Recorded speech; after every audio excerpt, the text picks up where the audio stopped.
Hey everyone, Sam Ovens here, and welcome to this training video in week 2 of the Consulting Accelerator program, Seeing for the First Time. So it took me an extreme amount of time to put this video together, and this video is, it's definitely the main part of all of the mindset training in this Consulting Accelerator program, and it really is everything which I have learned. I've attempted to bring together and boil down and distill everything I have learned from the last sort of 6 years, and from reading hundreds of books, and from tens of thousands of hours of research. So I've spent more time than I can even imagine or even describe learning all of this stuff and putting it all together. So this video is quite long, as I'm sure you can notice, but it is. I can definitely tell you that the lessons that you'll learn in this video, in the amount of time that it takes some people don't even learn these lessons in an entire lifetime. So that's what you've got to understand, is that you could go 85 years and not figure this information out. So don't skip it just because it's a long one or anything like that, because I promise you the changes in yourself, in your behavior, in your actions, in the results you're able to get, the profound changes you're going to experience in your life and your business for the better. This video is definitely worth your time, and it's definitely worth paying close attention to, taking lots of notes and taking all of this stuff seriously. So let's jump right into it. So here's what we're going to cover today. So as I'm sure you've noticed from the first 3 videos that we covered, things are not as they seemed. There's strange shifts in reality and recurring events. So from showing you those first couple of videos, we can notice patterns inside our own existence. Like, we have these highs and these lows. We have things we do to build our lives up and build ourselves up, and we start feeling confident and happy. And then sometimes we do things to sabotage ourselves, and we crush it back down. And it's like we have this internal thermostat. Well, that's a very strange thing to really notice in life. I mean, it seems out of control, but then you can sometimes notice these patterns. And I'm sure you've started to notice in your own life too that these patterns occur. So things are not really as they seemed. And then I'm going to talk about feedback loops and something called the burden of consciousness. And this is a massive thing to learn. And then questioning my own existence and looking for answers to the big questions, like, why are there patterns between all of these different things? How could I find a pattern in my own existence that was pretty much exactly the same every single time? Like, how could this occur? And then major breakthroughs in quantum physics and the conflicts it has with classical science. Don't let the name put you off there, but there's basically two forms of science right now. And what's fascinating is the two conflict each other. One says that things are like this, and the other says, no, it's actually totally different. And it's quite fascinating to look at these. And I'm going to show you the major breakthroughs that I experienced once I looked into quantum physics. Then we're going to talk about society's current paradigm and its worldview and its bias to physical and material reality. So, society has a bias towards the material and the physical, and I'm going to explain how that's gotten people stuck. That's really what's made people think that they are who they are and they can't change. And it's really jammed, a lot of people in society on one side, and they're kind of trapped there, and they wish that they could change themselves. They wish they could do things better. They wish they could live a better life, make more money, start a business, get more clients, whatever. And I'm going to explain that. And then seeing for the first time. So my groundbreaking discovery and universal theory of everything. So I'd been noticing all of these different patterns between all of this different stuff, and I was trying to figure out myself and everything. And I had some major breakthroughs, and I really was able to pin together like a theory of everything in my whole life, and I'm going to share that with you. And it's the first time I've ever shared this with anyone, or anyone in the world ever.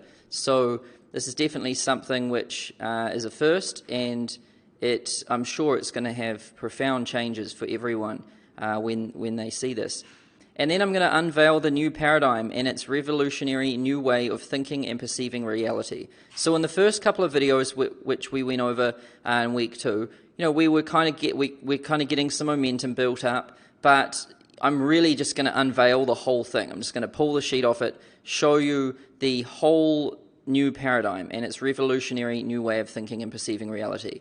And if you're someone who has gotten stuck where they are in life, and you're not really happy in that situation, you want to improve yourself, you want to improve your situation, you want to make more money, you want to have, if you want things to change, then this paradigm is going to be of extreme value to you, because I was in that position myself, and through pulling this thing together, I was able to completely change things around.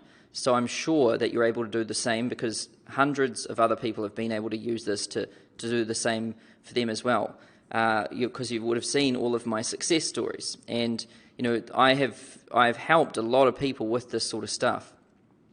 And you're probably thinking, but Sam, what does this have to do with business? Like, this sounds pretty weird, pretty out there. I mean, why are we talking about quantum physics or science or theory of everything or anything like that? And you probably just want to be like, well, where's the sales stuff? Where's the stuff where we're gonna do Facebook ads? And like I've said, that stuff is coming, and it's going to blow you away, but this stuff is really of more importance. And have you ever wondered how I went from broke in a garage in New Zealand, too shy to leave the house, and then seemingly out of nowhere, to owning Consulting.com, making over 20 million, and changing the rules of the game for consulting as an entire industry? We went from pretty much being too afraid to leave the house, like too shy, broke completely, to bam, like this, in a very short amount of time. Have you ever wondered how that happened? And then have you ever wondered how seemingly out of nowhere again, I helped record numbers of others achieve what's considered impossible? So, it's considered impossible for a person who's extremely shy and introverted, who's broke, no qualifications, no money, no anything, who's too afraid to leave the house. It's considered impossible for that person to just come out of nowhere and just take over a consulting industry. And then if that's not enough, it's considered impossible for someone to just come out of nowhere and teach 21 people how to make $1 million, and they actually make $1 million, and then help 452 people get to 6 figures. We recently collected some testimonials and stuff for people, and I had way more millionaire students than I even imagined. We're at 21 millionaires now, and 452 at 6 figures. How does that happen? My logo was made in Keynote. My Sam Ovens logo, it was actually made in Keynote. You can go look at it. My website's had spelling mistakes on it, and it's got a broken opt-in form for 3 years running. I don't have any business cards, even today. Don't have a phone number. Obviously have a cell phone, but we don't have a phone number for our company or anything.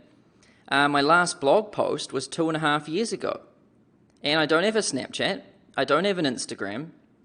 My Twitter account is pathetic. I think I posted on it like 30 times or something.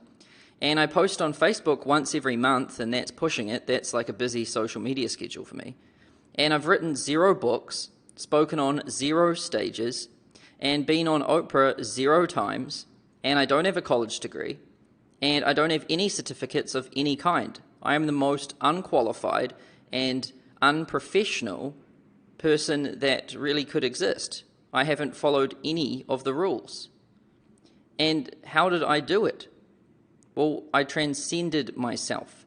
And what does that mean? You're probably thinking, what on earth is that? Well, here's how we can describe these. And this was like kind of, what was it called? Maslow's hierarchy of needs or something. Well, pretty much a human being can go through these different stages, or they have these different needs. And, you start off, like when you're when you're in absolute survival mode, all you really care about is water, warmth, and rest. And then you pretty much, the next one up is safety needs, like you just want to make sure that you're secure. And then you've got above that, belonging and love, like you want to have a girlfriend, you want to have a relationship and stuff. And then above that, you've got prestige and feeling of accomplishment. You want to achieve something. And then self-actualization is realizing that you really do have personal potential and that you really are powerful. And then there's a level above that, and that's called transcendence. And that's when you completely blow out of this whole model, and that's when you start to be able to do some truly, truly, truly amazing things. That's when that's when you start getting into the 8 figures. That's when you're going to start making 20 million, 50 million, 100 million, and that's when you really do understand that you can do anything. It's just a decision. It's just whether you want to do it or not. But if you do want to do it, it's on. It's done already at that point that decision is made. And that's how I've been able to transcend myself up into that point. Like if I want to do it, it's done. And if I'm going to compete in it, it's going to be won. And that's what transcendence is. And this is the current school of thought. And this is what it says you have to do. Like most people out there in society today, it's quite sad. This is what most people think. And they think to make money, you've got to grind and hustle. And I see a lot of people, and they're writing like 6 blog posts a day, and they're just doing so much social media and everything, and they're grinding it. It's like grinding an axe against a stone, and it's just not really moving very far. And so grind and hustle,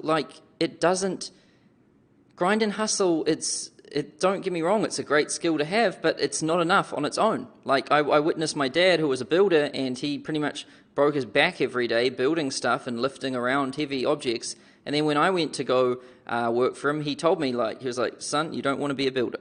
There is better ways to make money. And that's where I learned that if you just bust your ass all the time, you're not going to make money. And then the other one is that you need to be uber qualified. Like you need to get 6 MBAs or a PhD or something. And that's not true, because there is a lot of people with MBAs and PhDs who are broke. And there's a lot of them who can't even get jobs. And then the other one is that you have to wait until you're old. The only way to get successful and get what you want is just to, work and save. Don't buy any lattes for, 60, 70 years. And what sort of a life is that? And then there's be famous and social, go out and do a TEDx talk, speak on stage, write a book, get on Oprah, just be this social butterfly. And, well, a lot of people are doing that, and it's not really working either. And so all of these ones, they're pretty much not working anymore, and they're not working very well. And this is what the current school of thought says you have to do. But I created a revolutionary new way of thinking and viewing reality that completely changes the game. And I was blind, but now I see. And so if you're wondering what this has to do with money, it has more than you can possibly imagine. So let's get to work and show you what it is, why it's different, how it works, and most importantly, how you can start using it in your life and business right now, today. I'm going to show you this whole thing, but then we're going to be taking action immediately, because if there's a time for a change, it's always now. And so we're going to make sure that you guys thoroughly understand all of this, have some breakthroughs, and then bam, we're going to put our foot on the gas, and it's going to be on. We're going to be making changes, making improvements, and from here on out, your life and business is just going to start peaking up. So things are not as they seem, some strange shifts in reality and reoccurring events. So far in week 2, we covered where you are in life right now and how it's all you're doing, and you designed it and built it to spec. The first thing you have to understand is that you did everything. Where your life is right now, you're solely responsible for that.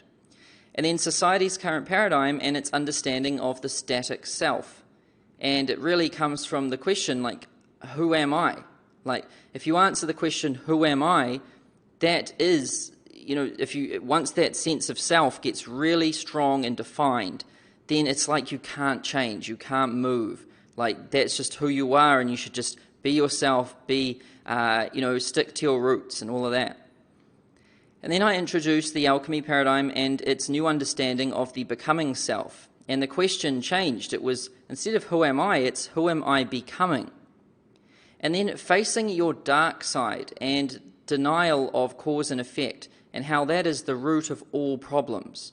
So I told you how, my pattern of existence was, I would go out on Friday night, get drunk, then on Saturday, Sunday, Monday, I'd feel sorry for myself, and pretty much by Thursday, Friday, I could pull myself back together, clean up my apartment, start, eating healthy again, start grooming and presenting myself well and getting some work done. But then it would just come around again and bam, I'd smash it back down by going out and drinking again. And so, it was really just denial of that caused all the issues. And, facing your dark side is when you face the music and you take responsibility for your actions, and you look at everything as action, reaction. For every action there is an equal and opposite reaction. And we also understand the mirror and how our judgments of others is simply just a reflection of our own insecurities, and how, if we don't invest in ourselves, others won't invest in us. And then understanding your pattern of existence, and how you do one thing is how you do everything, and the waveform chart. So, the way you do one thing, the way you show up to one thing is how you're going to show up to everything. So, generally if a person is late, then they're late to everything. If a person is scruffy in one area, then they're often scruffy in every area. And then we discuss the duality and the division of opposites, and how your mind needs it to make sense of reality. So, your brain is basically just an on-off system. It's just your beliefs and your reality and everything, it's pretty much just programming. You just have a scale inside your head, and you just place rocks on one side or the other. And so if you've got something like times tables, and if you've just stacked more rocks on the negative for times tables, then you're not gonna be good at times tables. And then how you form beliefs by stacking stones on one side or the other, and we covered that one. And then how your beliefs literally become your reality and define who you are as a person. So, whatever side of the scales we have more rocks on, that becomes our belief, and our beliefs become our reality. And our reality is everything we know. Like back then, because the teacher said that I was bad at times tables one time, I made that my reality. That's who I was, and that was it. Like I was bad at times tables, and if you asked anyone, they would say the same thing. And I did that. I just coded that into my brain. I programmed it that way, and I've been able to undo it and completely change it.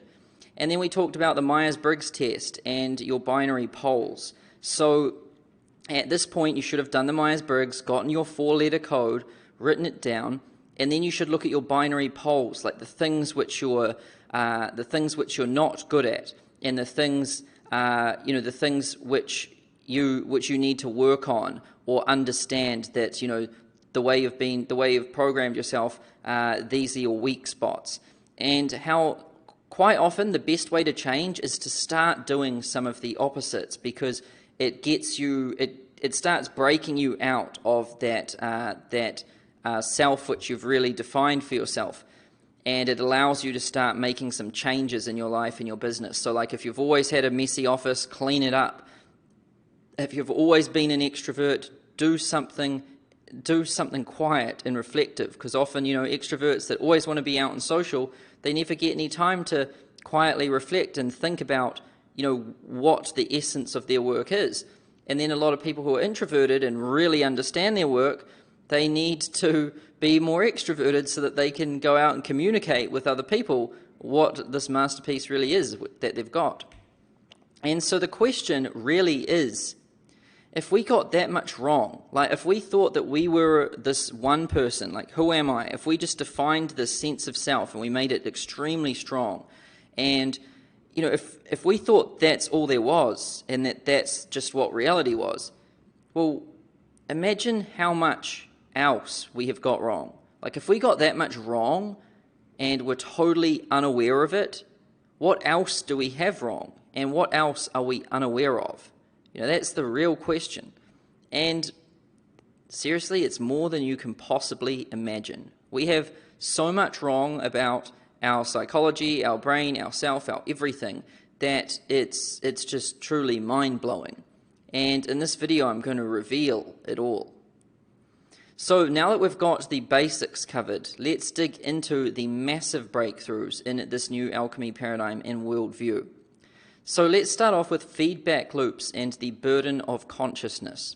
And don't freak out if that title sounds complicated or strange or anything. I'm going to explain this in seriously simple terms. So have you ever wondered why there is such a massive gap between the rich and the poor? Like, people are always talking like the rich get richer, the poorer get poorer, and the elite, they're so far ahead, and there's nothing we can do down here when we're only making 20 grand a year, 30 grand a year. Like, I'm sure you've noticed there's a huge gap between the rich and the poor. And have you ever wondered why? And if you look at this is back from 2007. I couldn't find really new charts, but, the top 1%, look at the gap. Look at that gap there. The top 1% just is miles ahead. And, everyone else is quite close, but it's just like the top is just miles ahead. And, here's this guy from New Zealand called Graham Hart. He's the richest man in New Zealand. And last year, in 2016, his net worth leaped by $6.4 billion in 1 year. And this is just a dude in New Zealand. $6.4 billion in a year. And the average salary in New Zealand is 40 grand. And Graham Hart made 6.4 billion last year. Look at the difference in the zeros. And that's 64,000 million. Think about that for a moment. So imagine making 64,000 million in 1 year. Imagine if someone was just like, how much do you make? And you're like, just 64,000 million a year. And that's $17.5 million a day, to put that in perspective. And that's including weekends, including sick days, if he has any, and Christmas. Even on Christmas, if he's taking the day off and he's sitting around with his family opening presents, that day he makes $17.5 million. Imagine that. Like, that's just out of this world. And the thing is Graham Hart's only a little fly, really, compared to Warren Buffett. Because Warren Buffett's net worth is $62 billion. And look at the curve on this thing. Look at how, when he was my age, he had way less than me. I'm actually way further ahead than Buffett for my age. But look at this curve here. Look at how it absolutely just goes exponential in these later years here. It's quite remarkable. And on days where these guys are pissed off and feeling sorry for themselves, they're making $17.5 million a day. So why does the average person have less than $500 in their bank account and get hung up on buying a latte for like $4? How can someone make $17.5 million a day and then another person is sweating the decision to buy a latte? And the same is true in sports. It's not just money and business. Like, why are players like Michael Jordan so insanely good compared to the average person with a basketball?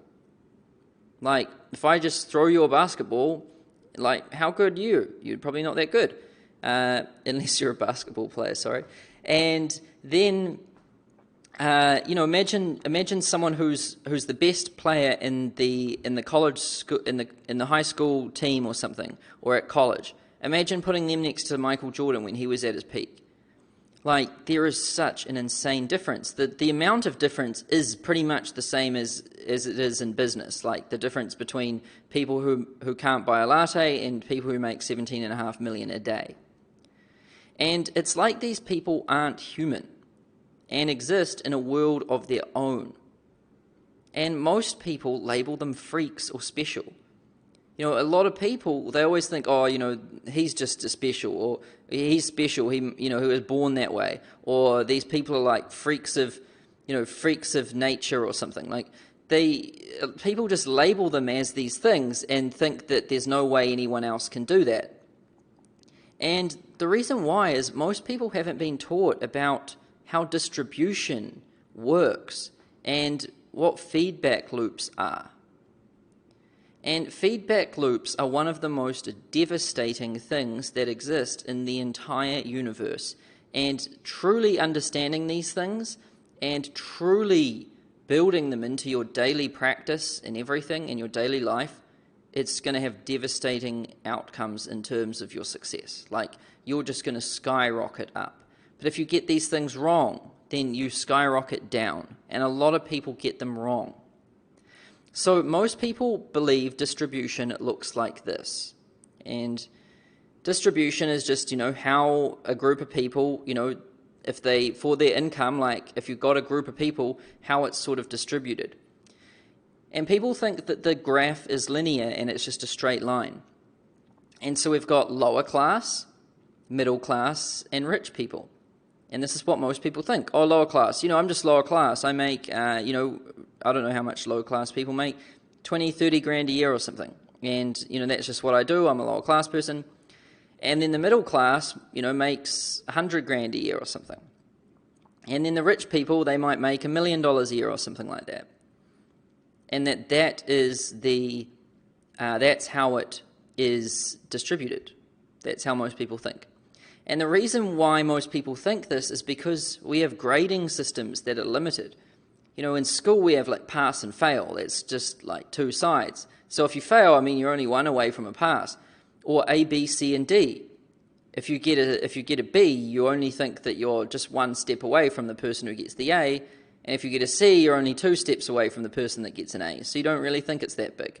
Or 0% to 100%. If you get 80% and some guy gets 90 or 100, you think that that's not that far away. And then we have not achieved, achieved, merit, and excellence. And then when it comes to education, we have uneducated, and then high school, and then bachelor's degree, then master's degree, and then PhD. And people even say first class honours, except that's out of a class of 30 people. Like, first in class sounds real awesome till you find out that there was 30 people in it. And then qualified and non-qualified. Like, oh, is this person qualified? Oh, yes, they're qualified. Okay, they're awesome. Or, no, that person's not qualified. It's like, this is how people have come to believe that distribution looks like this.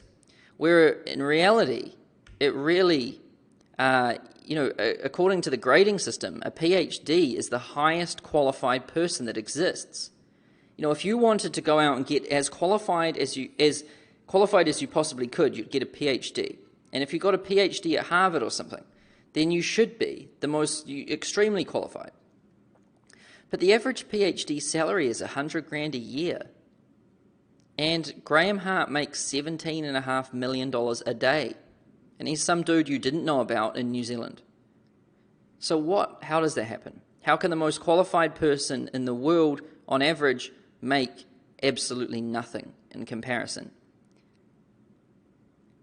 And like I said, most people think distribution looks like this: lower class, middle class, rich people, or non-educated, educated, MBA and PhD. They think this is how income is distributed. If I want to make more money, I've just got to become more educated in this education system. But they have no idea. MBAs and PhDs aren't even on the map. So when you look at like the top 1%, like how income's distributed, it's just like this, and PhDs aren't even near. They're on that long tail over there. They're not even on the map when it comes to income. And this is how people get it wrong. And any form of qualification is a false sense of entitlement because it makes the person think that they're qualified and that they deserve reward from the market. And the market is a fair judge of value, and it has a habit of rewarding those who have value and giving nothing to those that don't have value. And when qualified people don't get what they want from the market, they say the system is vulgar and bankrupt and they deserve to be paid more. They get angry at the market. They're like, the market's wrong because I have a qualification, I should be getting paid more. But but people just don't get it, and they need to wake up. So why do these massive gaps in distribution occur? Like, have you ever wondered why things look like that? Why is there such a steep curve?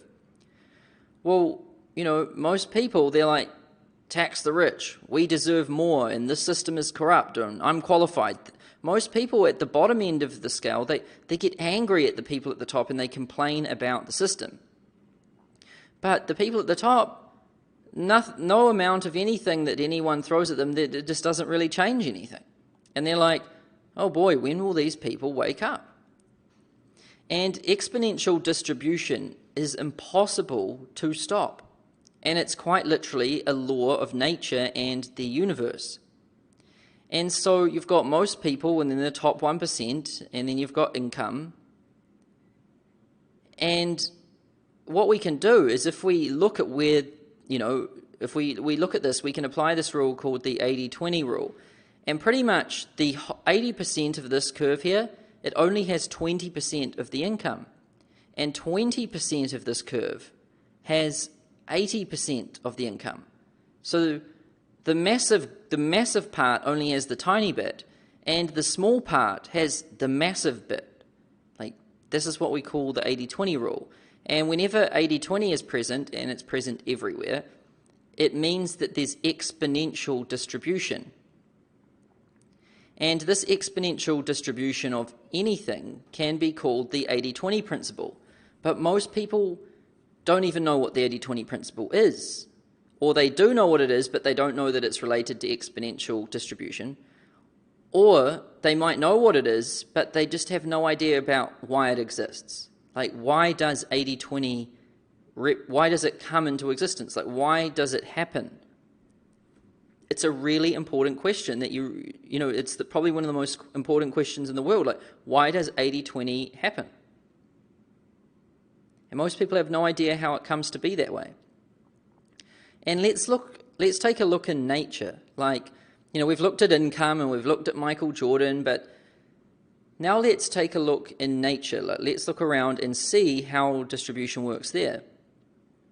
So 80% of the planet is water and 20% of the planet is land. 80% of land is in 20% of the countries. So 80% of all the land that exists, it's in 20% of the countries. And then 80% of the sunshine is in 20% of the countries. And then 80% of the snow and rain, it's in 20% of the countries. And 80% of the crime is committed by 20% of the people. And then 80% of health issues are experienced by 20% of the people. And 80% of struggle and pain is experienced by 20% of the people. And so it doesn't matter where you really look, 80-20 presents itself everywhere. And, 80% of the Earth's population lives in 20% of the countries. 80% of the country's population lives in 20% of the states. So in America, 80% of the population lives in 20% of the states. And then inside a state, 80% of any state population lives in 20% of the cities. And then inside any city, 80% of any city population lives in 20% of the suburbs. And then in any suburb, 80% of the suburb lives in 20% of the streets. And 80% of the traffic jams happen on 20% of the streets. 80% of the traffic jams happen during 20% of the daytime. So, most of the day there's no traffic. But then, boom, it just all comes on in the morning and at night. That's where all the traffic is. And it's only ever on some streets. And, there's some streets that you never see a car on them, and then others it's just always on. And 80% of car accidents happen on 20% of the roads. So imagine complaining about 80% of the world being water. Like, imagine getting angry at that. Oh, why is there 80% of the earth? Why is it water? This is unfair. This is unjust. And this is pretty much what people are doing when they are saying, the system is corrupt. We deserve more. I'm qualified. It's the same thing as complaining about the world being 80% water. And then imagine complaining about 20% of the countries having 80% of the sunshine. The sunshine system is corrupt. Give us more sunshine. Give it back. I mean, it's crazy. And imagine complaining that 80% of the US population lives in 20% of the states. It's like, imagine if people were like, I demand people leave New York and California to come and live in Maine. And we've got this 80-20 distribution again. And you just can't get angry at the system and how it works that way, because it's how it happens with everything. And this is a law of nature, and no human effort can change it. So the real question is, why does this happen? Instead of getting angry at it and trying to blame it and trying to pin it on other people, we should really understand, why does this happen? And the answer to that is feedback loops. And I'm going to explain to you what feedback loops are right now. And I'm going to make it very simple.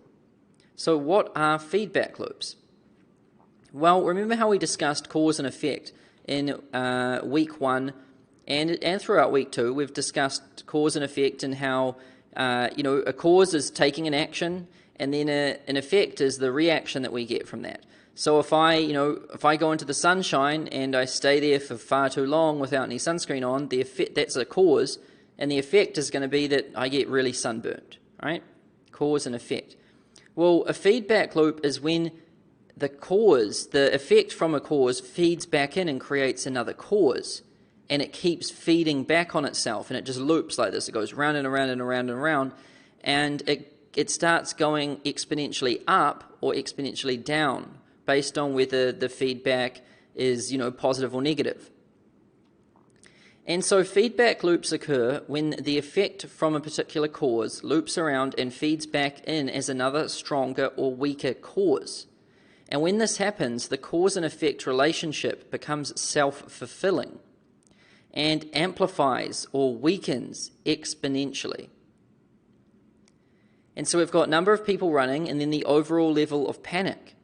Like, this is a feedback loop. So if we have a lot of people running down a road, then the overall level of panic is going to increase, because the more people that start running, the more people are going to start panicking. And then that's going to then again affect the number of people that are running. And then that's going to again affect the overall level of panic. And then it's going to keep building and building and building. It's going to amplify. But then it's just like, if you've ever been to a party or something before, it's like once people start leaving, then all of a sudden everyone is just leaving, and then whoa, everyone's gone.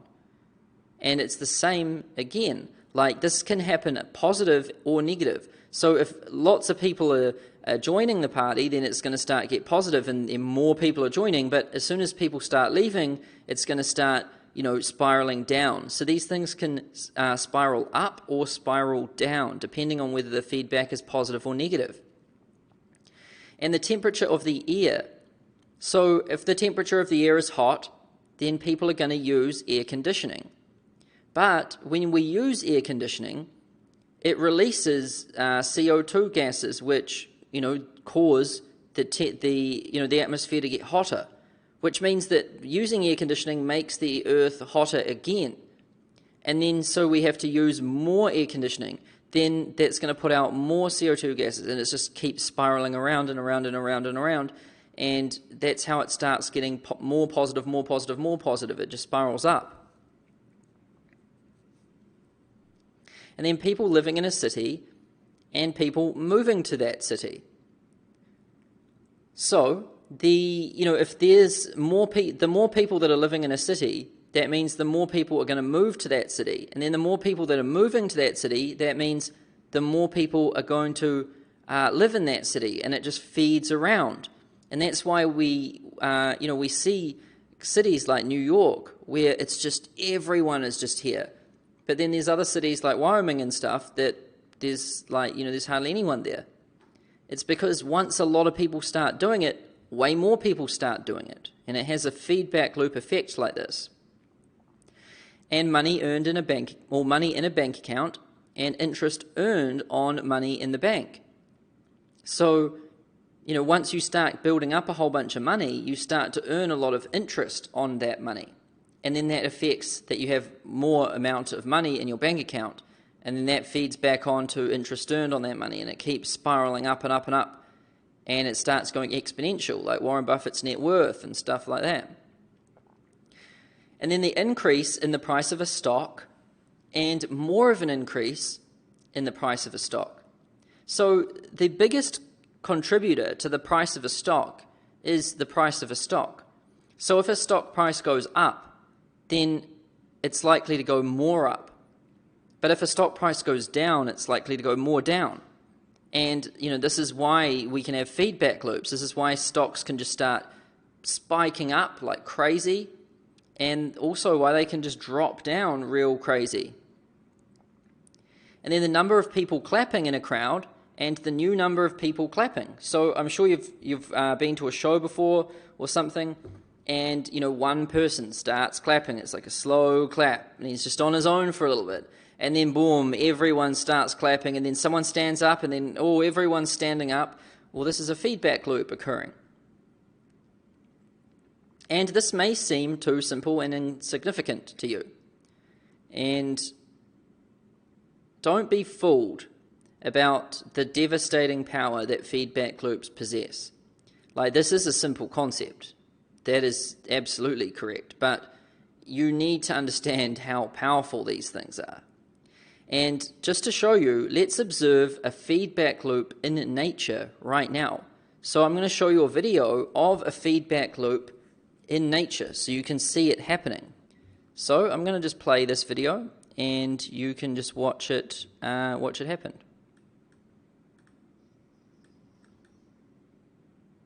So we have one guy. I'll comment on this and I'll just skip it forward at different parts. But we have one guy just dancing on his own right here. He's just dancing all on his own. And now a guy comes to join him. So there was one guy, and now there's two guys. Two people dancing on their own.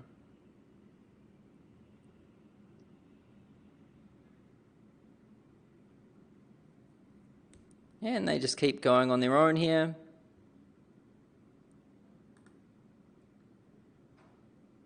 And I'm just fast forwarding it a little bit. Here comes another guy. Now we start to get more. You can watch this starting to happen. The more people that are joining means the more people that start joining. And as more people start running in, we get more people running in. You've got to remember this started as one guy. This is a feedback loop happening. The more people that are joining the crowd and dancing, the more people that are joining the crowd and dancing. You've got to remember this started as one person.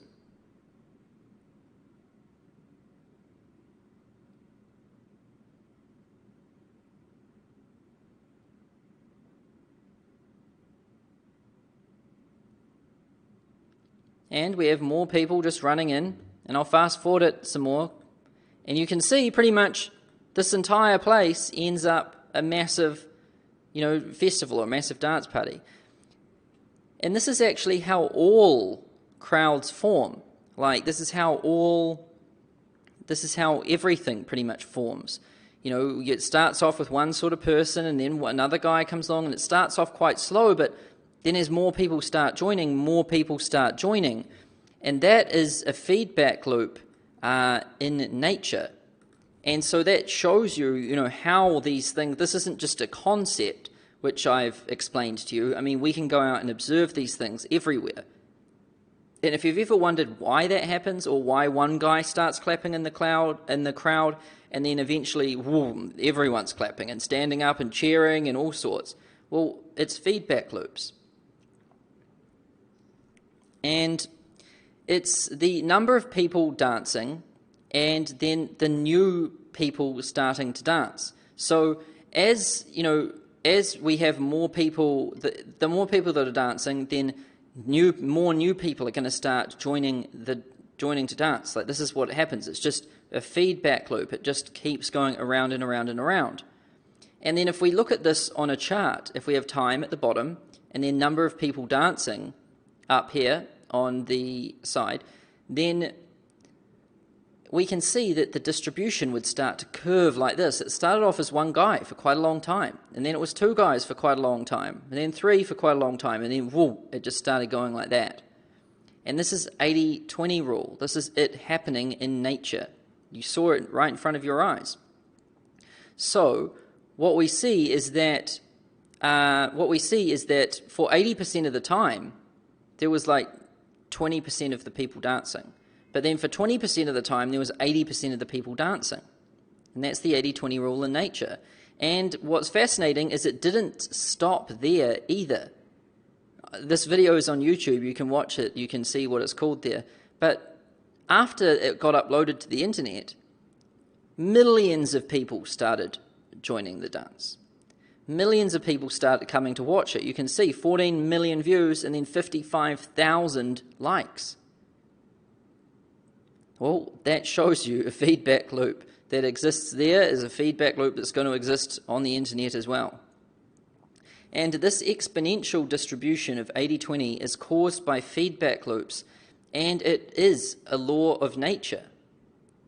And trying to fight exponential distribution and 80-20 is like trying to stop people walking on the middle part of the stairs.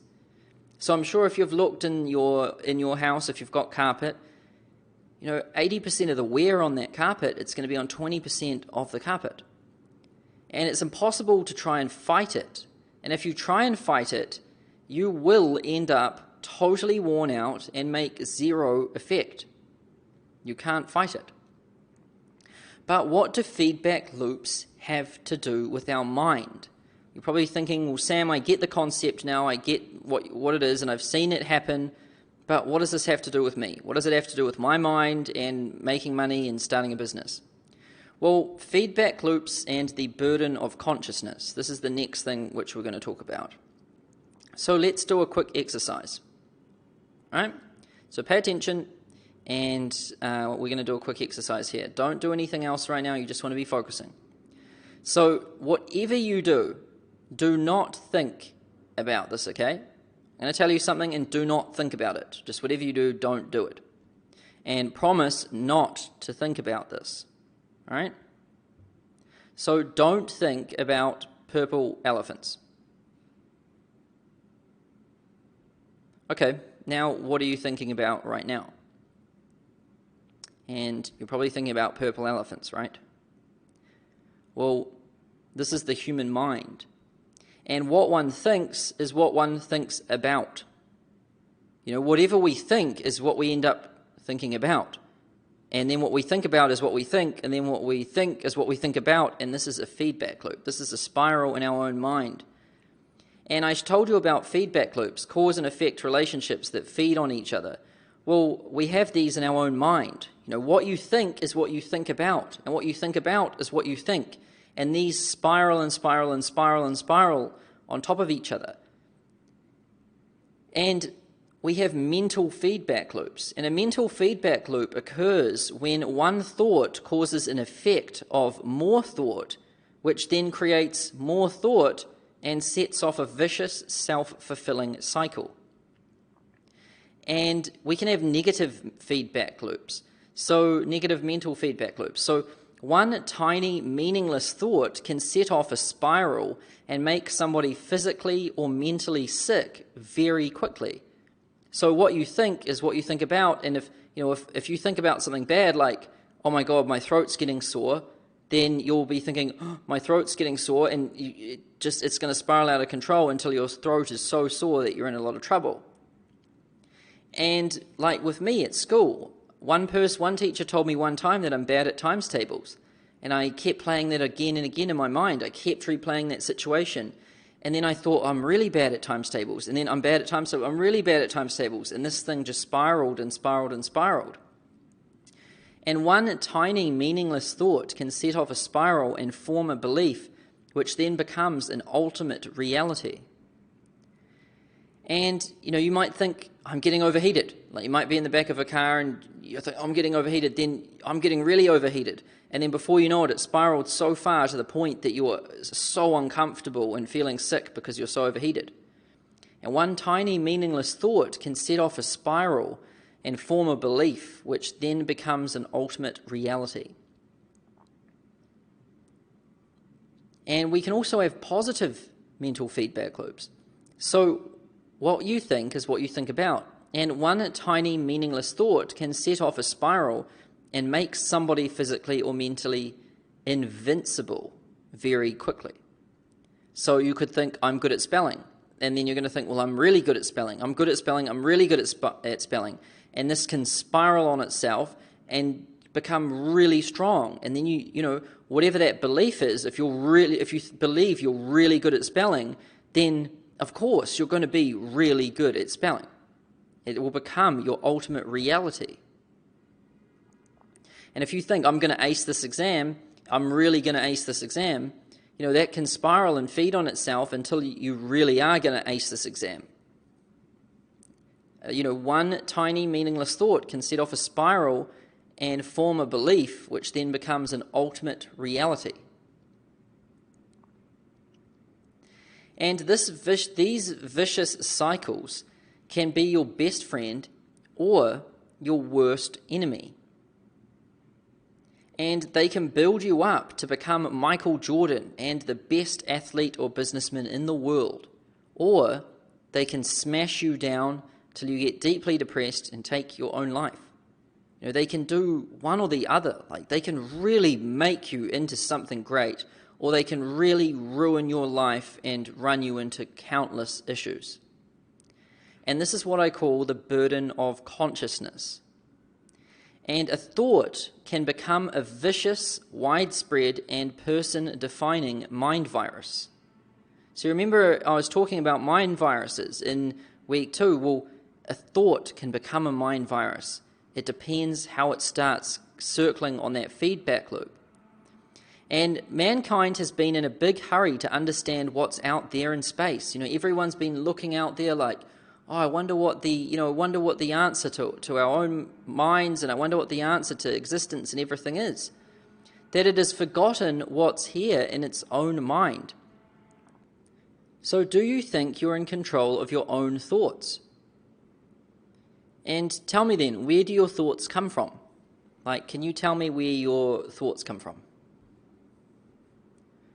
And thousands of random thoughts occur to you at random times and seemingly come out of nowhere. Well, where do they come from? And mankind's out there looking in space, wondering if they will find the answer there. And it's tragic. But that's all about to change with the discovery of this new paradigm and worldview. So I'm going to show you where they come from, how you can control them, and set off the feedback loop in the right direction, so that you can have self-fulfilling thoughts that are going in the right way instead of in the wrong way. And this is a revolutionary way of thinking. It's so profound, it's like seeing for the first time. So questioning my own existence and looking for answers to the big questions. So after discovering these things about my own consciousness, I was able to change it and influence it however I wanted. And conceptually and theoretically, it made sense. I discovered feedback loops. I could point to them in a crowd forming. I could draw a diagram on a piece of paper. I understood it theoretically. But I needed to see tangible results to test it and see if I had really figured this stuff out.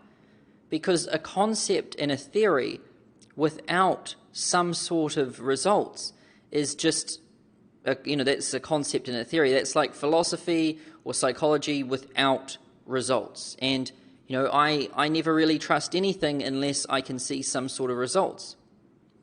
And so this is what happened. I was 21 years old, shy, anxious, clueless, not smart at all, no degrees, no certificates, nothing. I had about $500 in my bank account. This is a picture of me here. And I was in 50 grand in student debt. I owed a lot of money from my degree, which I didn't even finish. And then this was me at 26 years old, owner of Consulting.com, redefining the entire consulting industry, and $20 million a year plus in income, and $0 in debt, not a single penny. And how did that happen? This is an exponential curve. I was at 21, I was down here, like literally $500, and my net position was really minus $49,500 because I was in debt, so I was in the negatives. This graph should actually be going down. And then by 26 years old, up at 20 million income and wealth. So, this happened. This really did happen. And, if you ask anyone who knew me back then, they will confirm that that is precisely who I was back then, and that this is how the results all started to curve like that. Well, it happened because I thoroughly understand mental feedback loops, and I understand feedback loops and how they exist in nature. So I thought to myself, I understood this concept first and foremost. I wrote it down and I thoroughly understood it. I observed other feedback loops happening in nature. And then I thought, okay, now I'm going to test this on myself. So I thought to myself, I'm going to master business. And then I thought, well, I'm really going to master business. And then I'm going to master business, well, I'm really going to master business. And then it started escalating and cascading. And then before long, I'd actually mastered business. And one tiny meaningless thought can set off a spiral and form a belief which then becomes an ultimate reality. I was at my job at Vodafone, and just one tiny decision to quit and start my own business, that didn't seem like anything back then. But that one decision really spiraled and went out of control until I started making more money than the CEO does at Vodafone.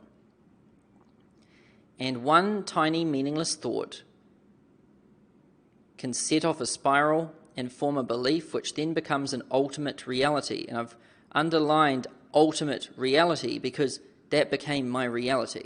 I used to have a reality that was very sad and full of anxiety, and now I have one that is totally different. And things were not as they seemed. Doctors, scientists, professors, and world-leading experts, teachers in the entire world said that people are the way they are and don't change. That's what everyone said. But somehow I was able to do it, and I could repeat the experiment over and over again with anything, even new topics.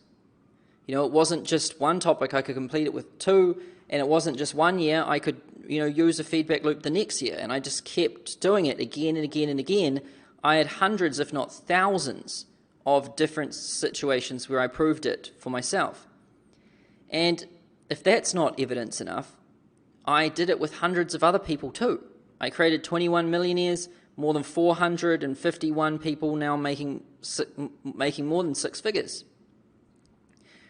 And I really started having some fun with this new understanding of my own consciousness. And I learned a ton of topics. Like I learned finance, accounting, I learned statistics, I learned all about digital marketing, I learned about sales, I learned about consulting, I learned about strategy, I learned about my own mind and psychology and human consciousness. I learned a ton of different stuff. And my mind became like an algorithmic optimization machine. Before I just used to think, poor me, and there's nothing I can do about it, I'm just stupid. But now it's like my brain was just like an algorithm. It was just like, and it could just drill down and find anything it wanted. And something peculiar started to appear to me. No matter what topic it was, they all seemed interconnected in some way, shape, or form. And what I have on my computer, I have this Google Drive folder, and it's called Research and Development. And whenever I'm researching something or doing an experiment or watching a documentary or watching a movie, or if I'm going through my Facebook ad data, or I'm going through all these different spreadsheets I've got and, really looking for things, I store it all in this one folder called Research and Development. And this folder has gotten big over time. It's the folder which lots of people want to look into in my mastermind and stuff. This is where all of my experiments and studies and research go on. and I even have other people who help me research different things. And so as I started to research all of this different stuff, it started to occur to me that just like I found patterns in my own existence and showed you how to track them for yourself with that, pattern of existence worksheet, I found interconnected patterns between every single subject I ever drilled, even though they had nothing to do with each other. And I found interconnected patterns between Facebook ads and financial markets, and Facebook ads and biology, and consciousness and computer networks, and the thoughts you have in your own mind and the outcome of a sales call. So I started to notice that whatever sort of judgment or thought I had in my mind when I spoke to a prospect, that had an influence on the outcome of that call. So if I judged that someone was definitely going to buy by looking at his application, his or her application, and then if I did the call, quite a lot of the time I would affect that they didn't buy. And then, a lot of the time I thought someone wouldn't buy, and then they would buy. And then, a lot of the time as I started to get thoughts in my own mind about things, I would affect the way the sales call went. And wait for it, this one is a big one. Facebook ads and you watching them. So I noticed that if I used to watch my Facebook ads too closely and check in on them every minute of the day, different things would happen to them. And if I didn't watch them all day and I kind of let them be for at least 24 hours before checking them again, it was a totally different thing. And finding the interconnectedness of everything that existed became my obsession. Like I thought, how could this be? How could there be these different things that are all interconnected? And I became obsessed with it and started trying to figure out why. And this one was on another level in terms of complexity to understand. It took me years. I've been investigating this thing for years, and for a long time I just found nothing. But then one day I came across something that changed everything, and it's called quantum physics.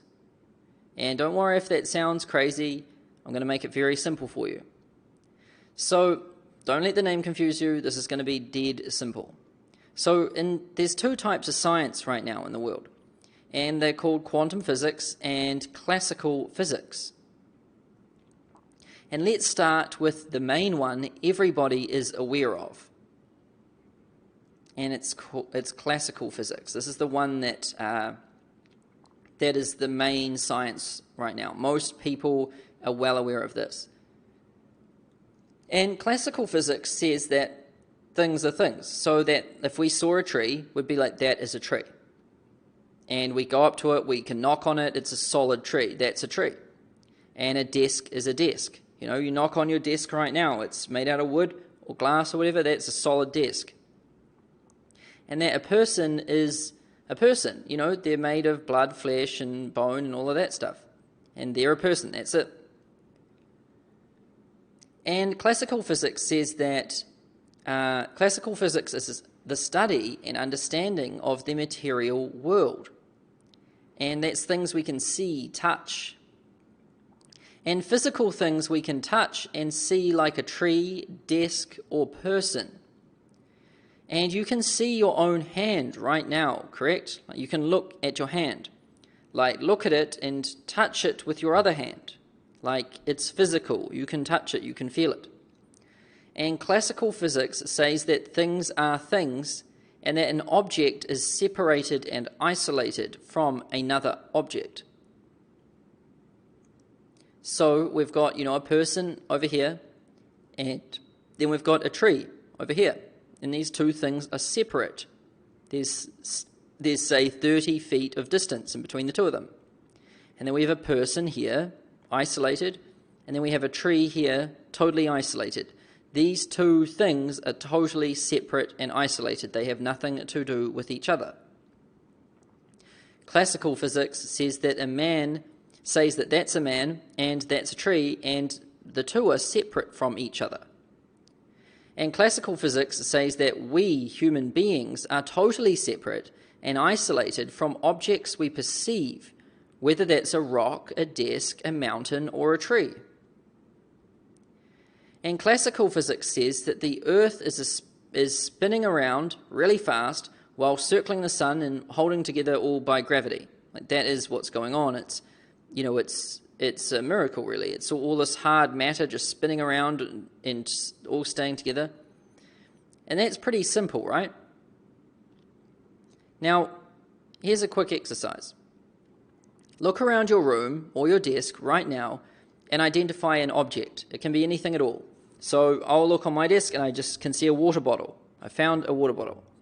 Right, you found one? And, look at that object right now. We can call this an object, and we have it in this blue square here. And then there's you, and you're separate from that object. If I look at that bottle of water, I'm separated from it. I'm not touching it. It's not part of me. It's totally separate things. And now there's some distance in between. And this distance is, the gap. It's the space in between you and the object, or me and my water bottle here. And you're separate from that object, right? Totally separate. Well, that's classical physics. And classical physics has been the key contributor to society's paradigm and worldview. So this is society's paradigm and worldview when it comes to our existence. So we believe that there's a world, a planet, and it's hard and physical, and then we're born into this world, and then we exist. And now we're on this planet, existing, and then we die, and then we cease to exist. And that's it. That's how it works. And we believe that we are separate from the object. So if we can see an object over there, we believe we are totally separate from it, and that there's distance in between it. And we believe that birth is when we become conscious, and then life is when we are conscious. We've got our brain developed and we're seeing things and experiencing things. And then death is when we lose consciousness. And then that's it. But I've got a question for you. What is your body made of? What is your body made out of? And, most people think that your body is made out of muscle, bone, blood, and, all of that. And this is the current paradigm and worldview society has.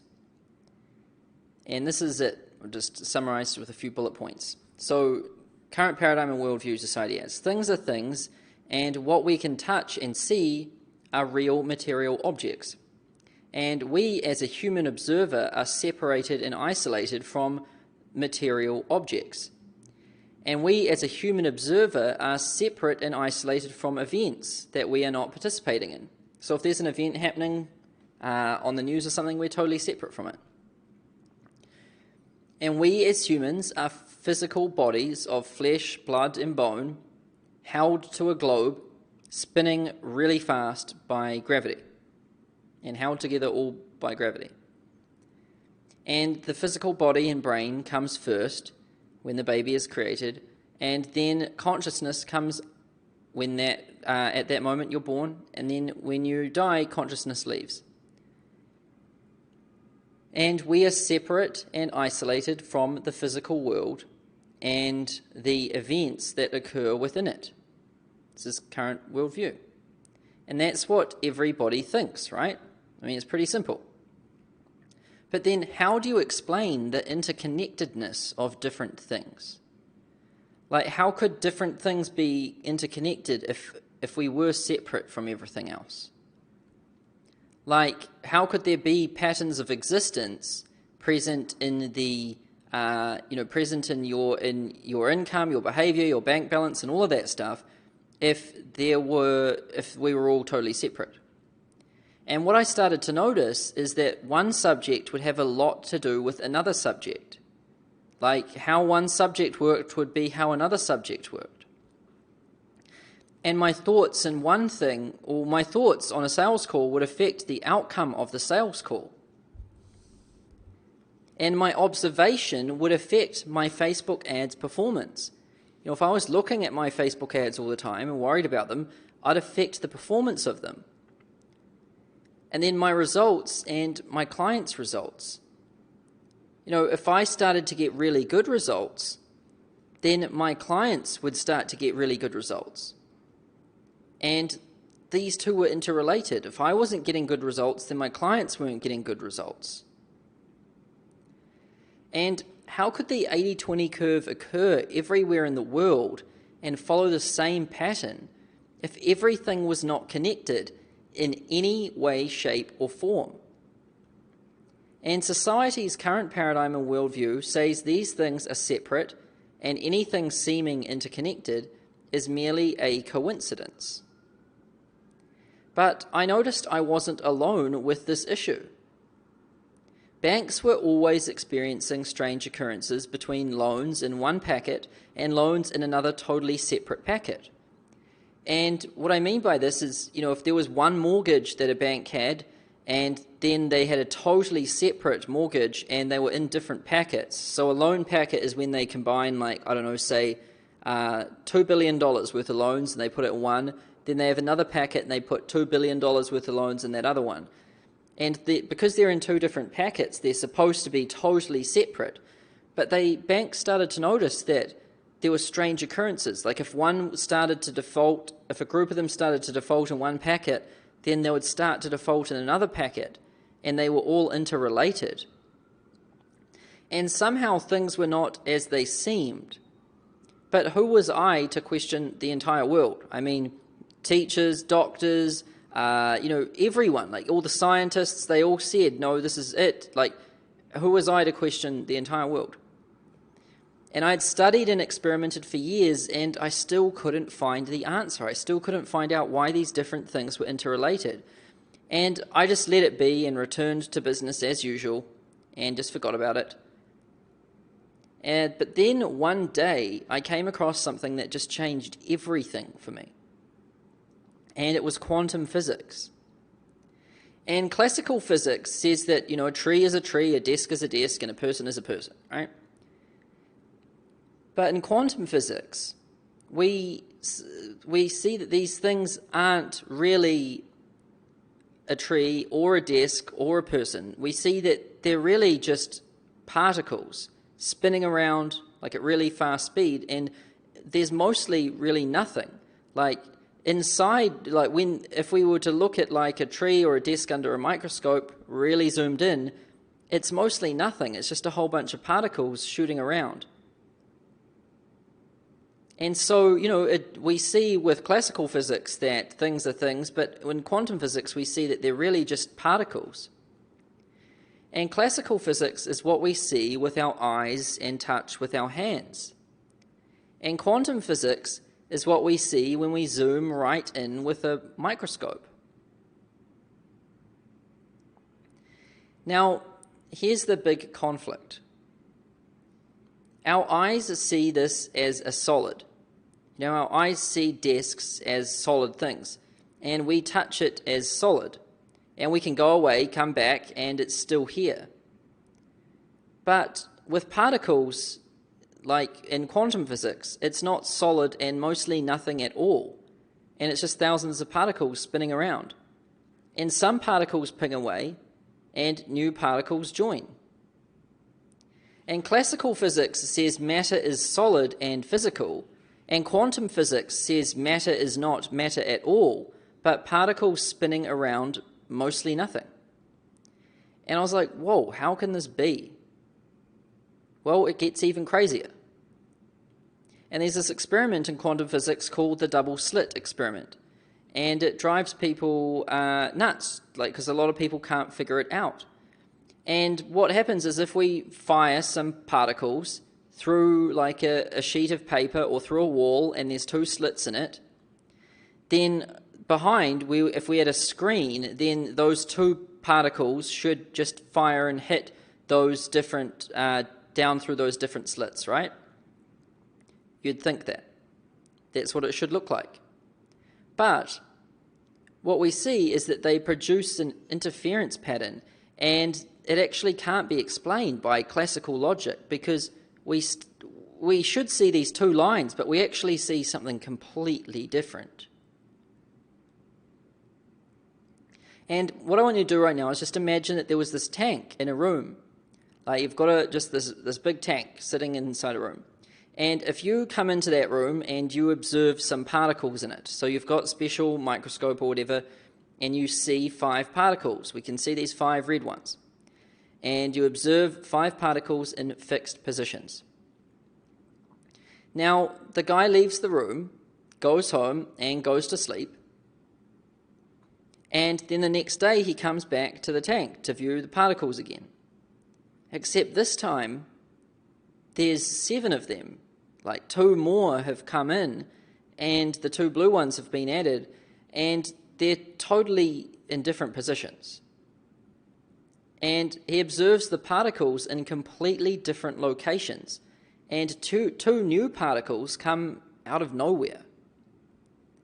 And then he's like, what is going on? Am I going crazy? So he calls in his friend here, and his friend comes in, and he says, well, what do you see? Like, you can see 7 particles fixed in these positions, right?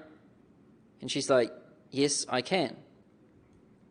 And now he leaves the room, and he waits for a couple of minutes, and then he decides he's going to come back in and see if he was crazy, because last night when he went home and came back, the particles had changed. So he leaves the room, leaves the girl in here, and then he comes back. And then he says particles are still in the same position, and there's still 7 of them, right? And the girl says, yep. So now they both leave the room and stop observing the particles. And then they both come back into the room, and they notice that 2 have left, and they've changed positions again. And they're like, what happened? Oh my God, what is going on? Because they were like this before. We left, we came back. Now they've changed, and both of us have observed this. So what is going on? And particles appear fixed when observed by somebody. So when somebody observes particles, then they appear fixed. Nothing changes. But when they are not observed by somebody, it's like they take a life of their own and do whatever they want. So what do particles get up to while nobody is looking? Well, it's like they are everywhere and nowhere at the same time, in every possible position and every possible state. And when somebody observes them, they take a state and a position. And you want to think about it like this. This is a very simple way to think about it. So imagine going into the woods and then observing a tree falling down right in front of you. Like you're walking through the woods, then you just watch it. And you just watch it falling, and then boom, it hits the ground. And you see it all happen. You see the whole thing unfold.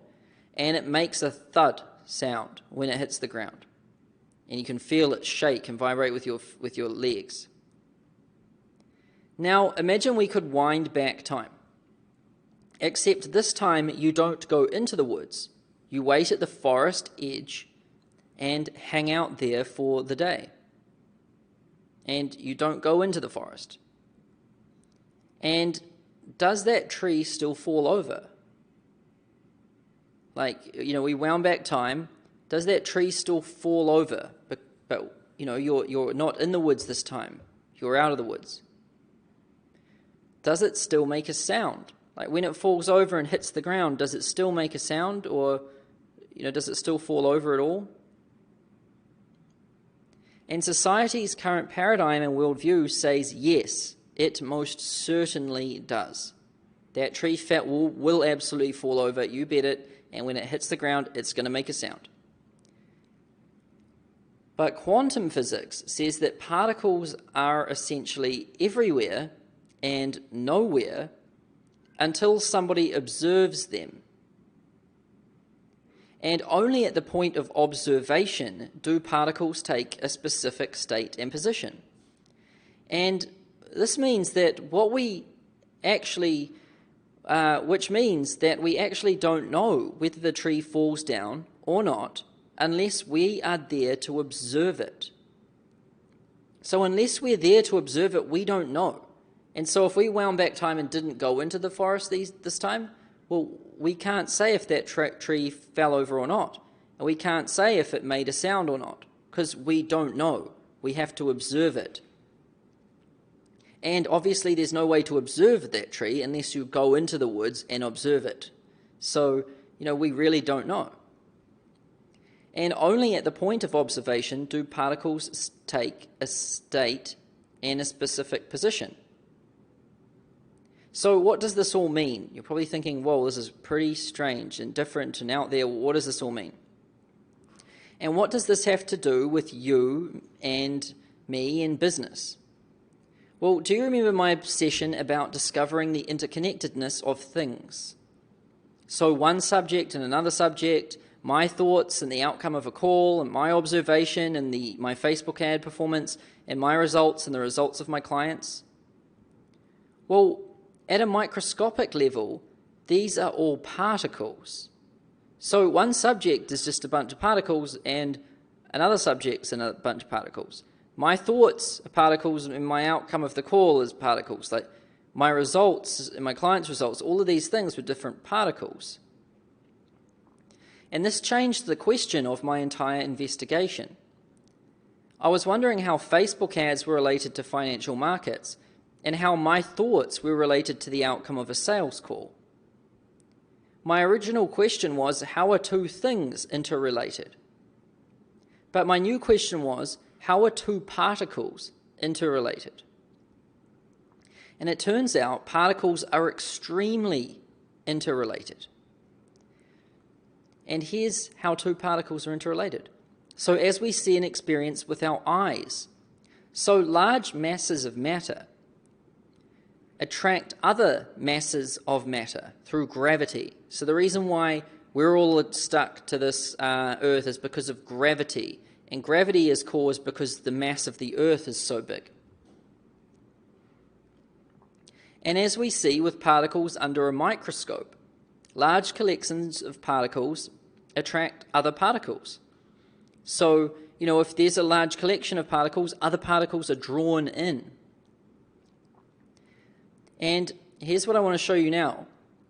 So here's that same video I showed you where there's these people joining the sky dance. And here are particles under a microscope. And I want to show you the similarities here. This is fascinating.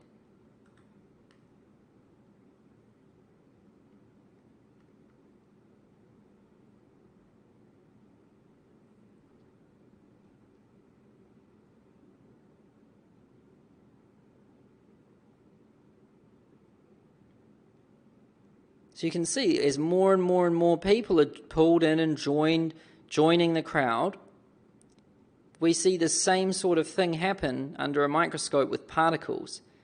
As more and more particles come together and join, more and more particles come together and join. And so we see the same with our eyes and crowds and clapping and all of that. And then we see the same under a microscope with particles. And not only that, but we see the same on the internet, like with YouTube videos. As soon as a video starts getting lots of views, then it starts getting more views. And it has a feedback loop-like effect. And, we see feedback loops present with particles as well. So new particles joining a formation, overall size of the particle formation, and that feeds back around. New particles join, then the overall size of the particles, and it just keeps feeding and feeding and feeding and feeding, and we have a massive positive feedback loop, self-fulfilling. And the 80-20 principle applies to particles as well. So we could say the size of the particle formation versus time. Most of the particles are joined like 20% of the time. And this explained feedback loops and the 80-20 principle, since particles attract particles in a self-fulfilling loop. But there was more, much more. And then I came across this thing called quantum entanglement. And it's this big thing which a lot of people can't understand. And what quantum entanglement says is that if two particles are entangled, that means, if one's facing up, then the other one's always facing down. And if one's facing down, then the other one's facing up. And it always works like this. It's just stuck. Like, one can't go up without one being down, one can't be up without the other being down. And it's entangled. And you can see up, down, up, down. And so this happens when two particles are entangled like this. And when two particles are entangled, they have opposite charges, positive or negative. And the two are always opposites, regardless of how far away they are. It's like they can communicate without traveling space or time instantaneously. They just work like this. And you're probably thinking, I get it, but what does this have to do with real life? Like, I get it. I totally understand this, but what does this have to do with real life? Well, remember how we talked about, for every action, there is an equal and opposite reaction. So if you take an action, there's going to be an opposite reaction. If you decide to go out and drink, then you're going to be not feeling the best tomorrow. Or if you decide to go to the gym and wake up at 6 a.m., then you're probably going to be feeling pretty good. For every action, there is an equal and opposite reaction. And we see this with entangled particles. Action, reaction, action, reaction. And remember my key observations about life and business? So for every action, there is an equal and opposite reaction. And then the mirror, and how your judgments are simply an outwards reflection of your own insecurities. And people don't have business problems. They have personal problems that reflect in their business. And the way you do one thing is the way you do everything. And we become our lowest standards, not our highest dreams. And think about it. How could these observations be correct in every instance if there was not some kind of underlying universal law present in the universe? And for every action, there is an equal and opposite reaction. You can see that here. For every action, there is an equal and opposite reaction. It's just the same as entangled particles. And how is this like a mirror? We talk about the mirror and how people don't have business problems. They have personal problems that reflect in their business. And, if you judge others, it means you're insecure about yourself. Well, how is this like a mirror? Well, here's a mountain, and here is, its reflection on a lake nearby. And imagine if we just, put a mirror. This is like a mirror. And as it is above, then it appears that below. So, if there's a mountain that appears that tall, then the reflection is the same length. And, if you look at yourself in the mirror, it'll be the opposite way around, but it's just exactly as it was. So, as above, so below. And there's like a mirror line in the middle. And it's like action and reaction. And if you judge others, others will judge you, or you'll have a massive fear that others are going to judge you.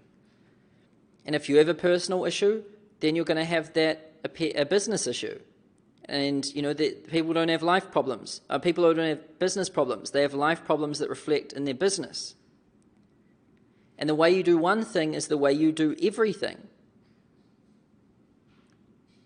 And we've got this thing like action, reaction. Personal issue, business issue. If one's like that up there, then it's going to be like that down here.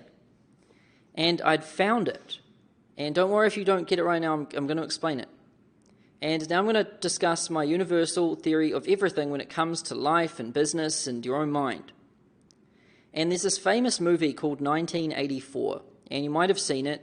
It's very popular. It's by George Orwell. And there's this quote in the movie, and it says, "He who controls the present controls the past. He who controls the past controls the future." And a lot of people think, like, when they watch the movie, that there's this thing called Big Brother, and Big Brother is this scary government that's in charge of everyone and everything, and none of the people can do anything, and there's these things called thought crimes, and if they're not allowed to commit thought crimes. And this guy inside the movie, his job is to rewrite history. So he's literally going into work every day, rewriting history and throwing it in the trash, and putting out new history, which is putting out new history, which is in alignment with the Big Brother. And the quote says, "He who controls the present controls the past. He who controls the past controls the future." And here's the common opinion of 1984. So he who controls the present controls the past. And most people think that's like some sort of evil government. They think that it's this Big Brother thing and that no one's going to be able to get away and that everyone is trapped. And then controls the past controls the future. He who controls the past controls the future. And a lot of people think that's all government. And most people think like 1984 is a horror movie and it's tragic and it's like government's going to take over the whole world and all of this stuff. That is the common opinion of the movie 1984. And that's actually what I thought the first time I saw it. And I was like, whoa, that's a pretty intense movie. So the quote is, "He who controls the present controls the past. He who controls the past controls the future." But I think George Orwell forgot to put a sentence in here. And he is you. So he who controls the present controls the past. Who controls the past controls the future. He is you, not anyone else. And so this is the real meaning of 1984. He who controls the present controls the past, and he who controls the past controls the future. This is all you. You have control of both of these things. All you. And remember quantum physics? How we have quantum entanglement of particles? So for every action there is an equal and opposite reaction. Action and reaction. These two are always opposites. It's like the mirror. Well, then it hit me. It all of a sudden just made sense. It just went click. So, the quantum entanglement of particles, we can think about it like past and future. So, the way we believe like our past was, or the way we believe we were in the past, is how we're going to be in the future. And if we think negatively about the future, then that same thing is going to show up in our past. And the present is really right here in the middle, of this figure 8 thing. And you control the present. Like right now in the present moment, you control it. It's all you. And this was it. It finally made sense. So we've got as above, so below. We've got the mirror, we've got the mountain and how it reflects. And we see it's the same length as it is up there, as it is down there. And it's like quantum entangled particles are the same. As it is up there, so it is down there. As above, so below. And remember my key observations about life and business. So for every action, there is an equal and opposite reaction. So if I do something stupid, then I have a stupid, painful outcome. Like if I go out on the weekend and start drinking too much, then during the week, I'm going to have a foggy mind and everything and regret it. Or if I don't go out, then I'm going to feel good because, that was my action. So as above, so below. For every action, there is an equal and opposite reaction. And the mirror and how your judgments are simply an outwards reflection of your own insecurities. So if I judge someone else because they're a loudmouth and a show-off, it means that I myself are too I myself are insecure because I am too afraid to go out and be like that. And so, that's how it works. If as you judge others, like that is pretty much how you'll be feeling about yourself internally. So as above, so below. As you judge others is just how you're going to be insecure about yourself. And for every action, there is an equal and opposite reaction. And people don't have business problems. They have personal problems that reflect in their business. So that's like as above, so below. If you've got a personal problem, then you're going to have a business problem. And the way you do one thing is the way you do everything. That's like as above, so below. And we become our lowest standards, not our highest dreams, because it's always about the sum average of these things. So it doesn't matter if we make a whole bunch of money, but we have a bad habit that costs us a whole bunch of money. Our lowest denominator is going to create our existence, as above, so below. And if you think into your past memories and live there, like if you're someone who always hangs on to your past and you think back and you think about all these painful memories and how you sucked at times tables and how you didn't ever pass anything and how you're stupid and how you're not successful and all of this, if you live your life back there in the past, then you're going to create more of the same in the future. And it's going to be reconfirming all of your own thoughts because you're like, oh, life sucked back then, so, life's probably going to suck, like, moving forward, and it just keeps recreating itself. Because it's like as above, so below. If you think it is back then it's going to be in the future.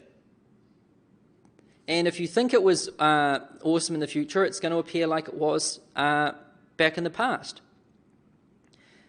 And if you think into your past memories and live there, you will entangle with your future and create more of the same there.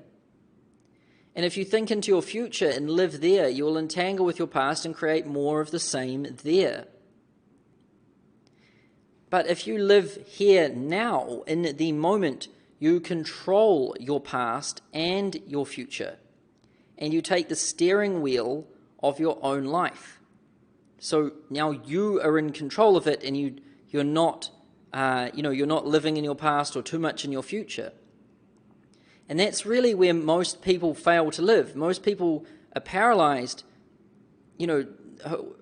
Most people are paralyzed of who they are based on past memories, and that they're too afraid to make any sort of changes or any actions to create like the future that they want because their past is dictating their future. And people who live too much in their future, they're too paralyzed to do anything now, and so they create more of that appears in the past. And remember feedback loops? So, if there's if a cause will create an effect, and quite often the effect of a cause will come back around and feed back into the cause, and it spirals around like this, like a feedback loop. Well, mental feedback loops occur when one thought causes an effect of more thought, which then creates more thought and sets off a vicious, self-fulfilling cycle. And so what you think is what you think about, and what you think about is what you think, and what you think is what you think about, and it just spirals and spirals and spirals, and this can be positive or this can be negative. And it really looks like this. This is what feedback loops look like. And this is past, present, future. And if you live in the past, if you're constantly dredging up memories of your past and you're thinking about how painful it was back then you lose control of your present moment. You are too paralyzed to take action. You can't be clear-headed. You can't get things done. And you can't take action because you're just paralyzed because of the fear of the past. And you also lose the future. Because you're living in the past, you lose the future and you just create more of the same there. And so if you live in the past, you create more of the same in the present and more of the same in the future. And it's not just like linear, it's often exponential. So if the more you live in the past and the more you dredge up those memories and you have negative emotions and negative thoughts, that's negative feedback and it starts amplifying. Because remember, feedback loops are self-fulfilling. They start amplifying up. So if you're having bad thoughts about the past, that's going to start to become worse and worse and worse and worse and worse. And you're going to start spiraling downwards. And that's how it works. And if you live here in the future, you lose control of here and here. You lose control of your present and you lose control of your past because you're too much in the future. And the real correct place to live is right here in the now, right here, right now, like the present moment. And you want to have small, tiny thought of the future and small, tiny thought of the past. So you want to think into the future to kind of design the life that you want. You want to think, what do I want? Think into the future, dream about it for a little bit, write it all down, then come back to this present moment, and now, okay, let's do it, let's put it into action. And this is really what we see with quantum entanglement too. If you are over on one of these sides, you create the opposite. You create exactly what you don't want. And he who controls the present controls the past, and he who controls the past controls the future. And he is you. And if you choose to live here in the now and take action and and put things into motion right here, right now, when you just use your mind to go venture into the future a little bit, imagine what you want, come back, put it into action. If you do that, then you are fully in control of your entire existence. However, if you go out into the past or the future, you lose control of it. Now, let me bring this back to everyday life, because these are still concepts and everything. I want to bring it back and show you that this stuff is powerful beyond measure for creating the change that you want in your life and in your business, making money, changing who you are, getting everything you always want. And so me at 21 years old, I was broke and was anxious, depressed, could hardly leave the house. Then 26 years old, worth more than 20 million, living in Manhattan, and have way more courage and everything. Well, this is how I created it, with feedback loops, with a absolutely fundamental understanding of feedback loops and in particle physics, quantum physics, everything. I understand this thing like nothing else. And so what you think is what you think about. So I decided to start controlling my thoughts. I became a conscious observer of my thoughts. I would kind of sit throughout the day, instead of ignoring my thoughts or falling victim to them and just, whatever thought came into my mind, just rushing off and doing it, I sat there and would feel the thought come on, and I could catch it. And I could be like, okay, what's this telling me to do? And so if I was sitting down to do some work, and I had this feeling all of a sudden like, oh, I should go and get a haircut, I'd be like, I can see what's happening here. I need to do this work. And so I'd catch the thought and just throw it away. And then, if I was sitting down on a Friday night trying to do some work, and then my friends were like, do you want to come out? I'd catch it and be like, nope, I know what's going to happen here, and throw it out.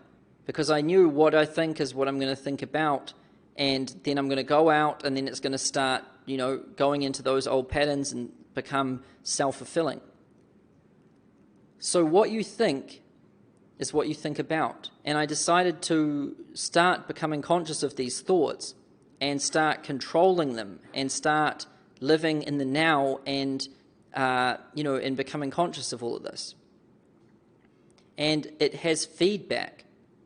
So as I start to think about, oh, wow, I'm doing good. Like, I've been following these new habits for like 20 days now, 30 days now.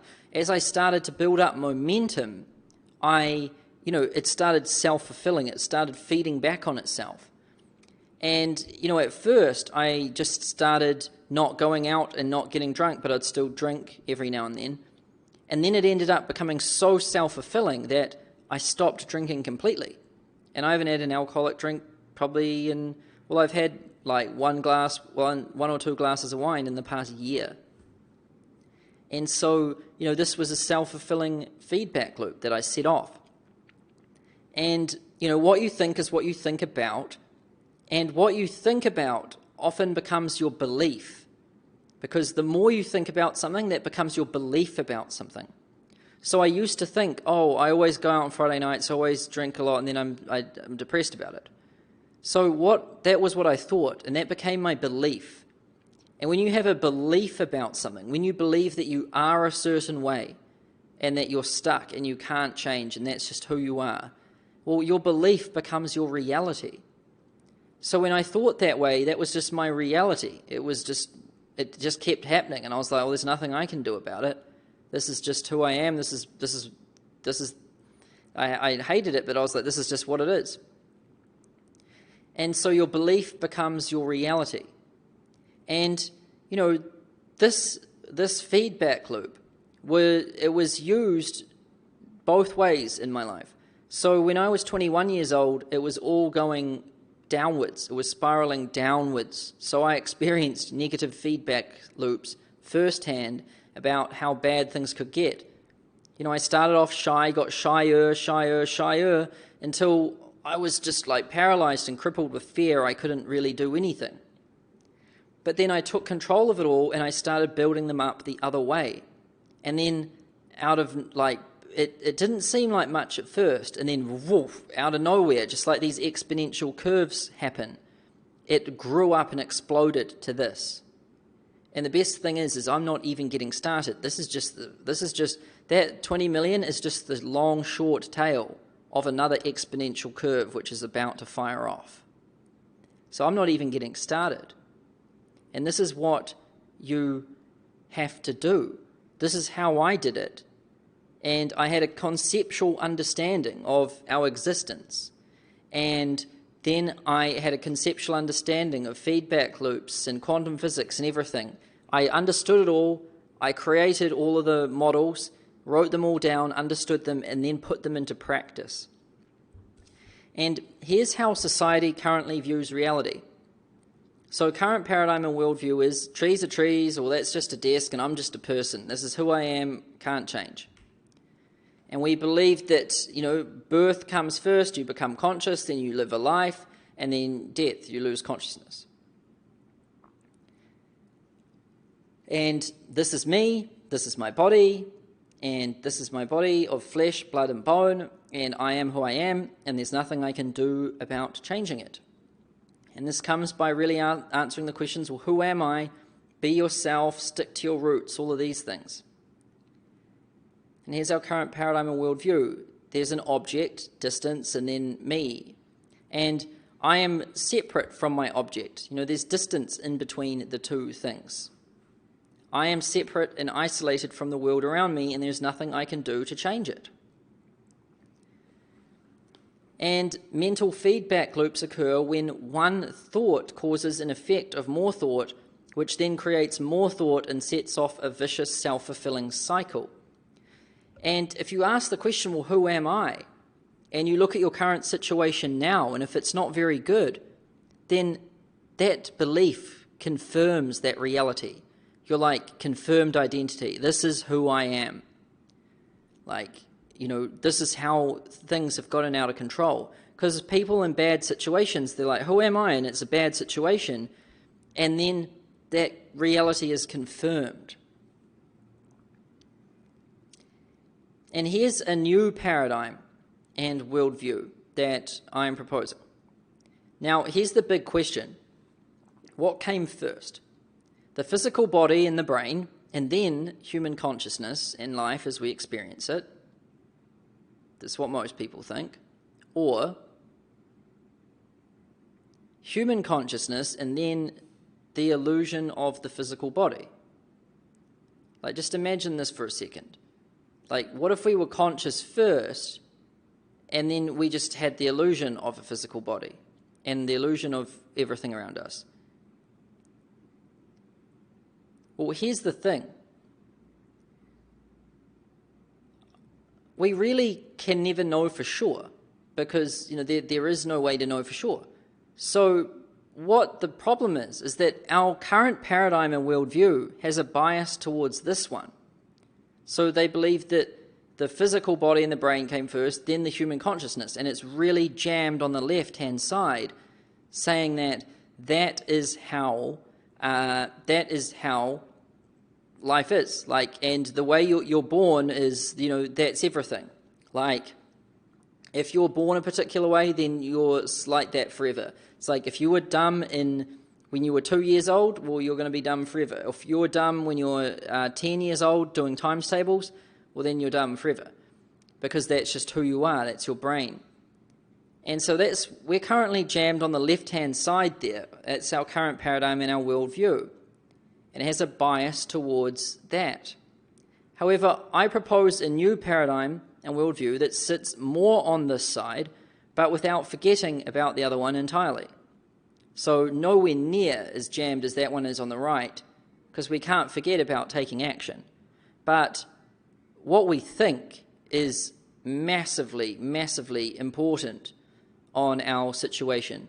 In fact, what we think about our situation can actually change our situation. But what our situation is can't really change what our situation is or how we think about it.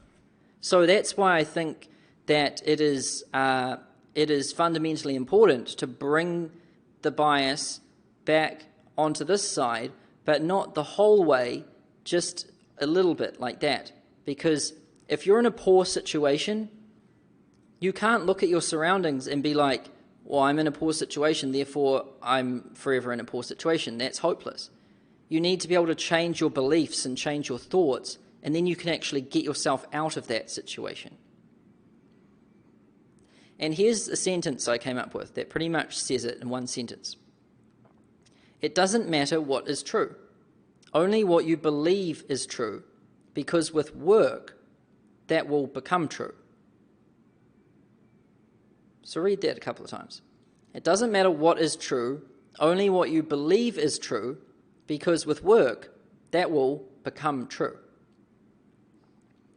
And the thing is that we have these feedback loops everywhere. We've got our belief in our reality, and our belief becomes our reality. So if our current reality isn't the best, then we're pretty much forever doomed unless we change the belief about it. And the key is to really intervene with the belief, because we can't intervene with the reality.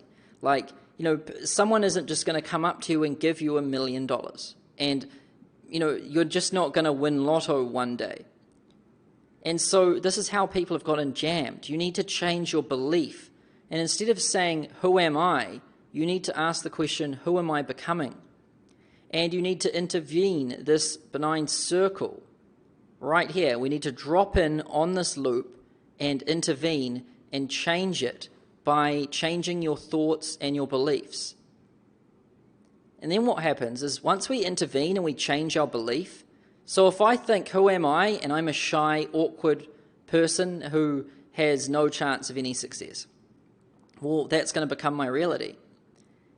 And nothing could change my reality. My parents weren't going to give me any money. No one was just going to hand me any money. So I realized, well, I just had to change my belief. May as well change it. Let's see if it works or not. So I intervened here and I changed my belief. So I was like, I'm becoming like the best salesman there is, even though I was too awkward to even leave the house. So, I turned it from something that was so awkward into something that was, I'm the best salesman there is. Like, I am an excellent salesman. I intervened. And then when you intervene with the belief, and then you need to take massive action here in confidence with the new beliefs.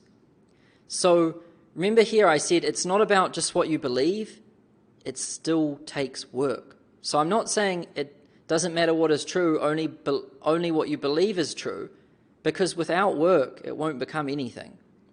This work is still important. And that's why on this bias scale here between, physical and material reality and not material reality, just quantum reality, I'm not saying we can forget completely about material reality. We cannot do that. We have to take action. We have to do things. Thoughts on their own won't do anything. So we need to have a thought, and then we need to do action. And we just need to keep taking action and reflect like quickly back and forth between the two. So, as I'm taking action at the end of each day, I want to reflect. I want to be like, okay, today what happened? How could I have made it better and everything? And then bam, straight back into it tomorrow, action, action, action, action, action. Then take time to reflect. Okay, how did things go? Action, action, action, action. You need to move between the two things.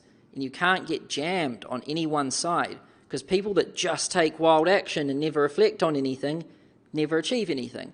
And people that just imagine things and build virtual fantasies in their minds, they never actually, make it come into existence in reality.